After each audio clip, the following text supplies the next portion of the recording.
do you have right now that you can give to me and watch me give you the increase? Watch me multiply it. Watch it be better in my hands than it has been in yours.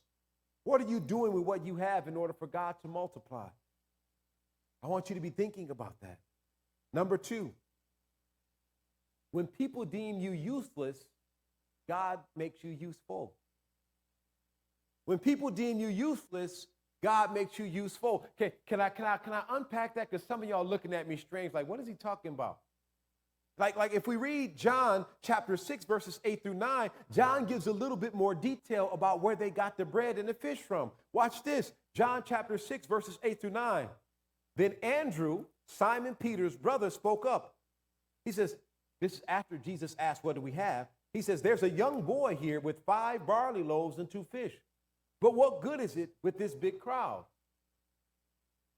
So why am I saying when people deem you useless, God makes you useful? Well, children were deemed useless. They didn't hold children to esteem. Kids were kids. Now, if I can be honest, some of us do the same thing. Oh, those are kids. They can't do nothing. Those are kids. They ain't got nothing to offer. Jesus said, yeah, they do. This young boy has some bread and he's got some fish. Bring it to me. He made him useful when society looked at him as useless. Nobody would have ever asked a young boy to step in and help Jesus perform a miracle. Nobody would have ever asked a child to be used by Jesus. No. Until you were 13, especially if you were Jewish, until you were 13, you were useless. Why do I say 13? Because at 13, that's when you start to learn and you prepare for your bar mitzvah. And you have to read the entire Torah and memorize it. So up until that point, you're considered useless. No earthly good. And here it is. Can I just pull my little invisible Maybach up in your driveway real quick? Some people have told you you're useless. You done shared your vision and your dream with the wrong people, and they said, oh, I'm praying for you.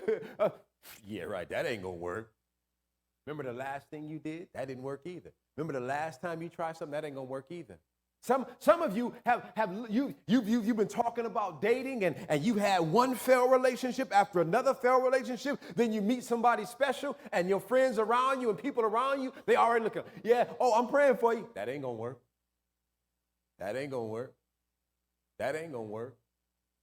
There are people in your life that have already declared you useless, and God will make you useful. You done applied to several jobs. And you know you're not even qualified. You are overqualified.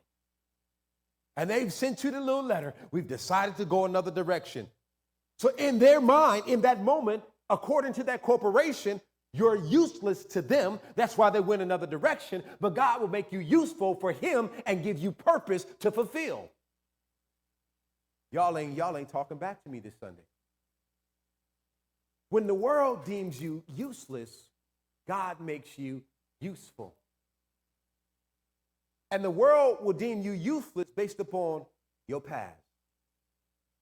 Do you realize that God uses everything for your past for his glory? Huh? Some of y'all have been through some trauma, and the trauma has caused you to write a book. So, some of you all have experienced some hurt, and that hurt has caused you to be a motivational speaker.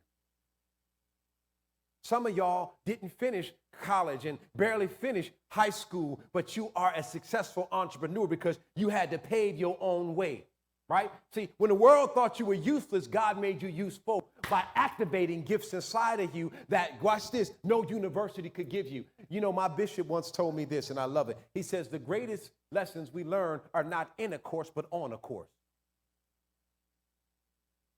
The greatest lessons in life we learn are not in a course, not sitting in a classroom, but on a course as you're traversing this thing called life.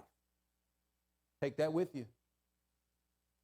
So when the people deem you useless, God makes you useful. Guess what? I'm on my third point. Y'all, look at it. Y'all excited?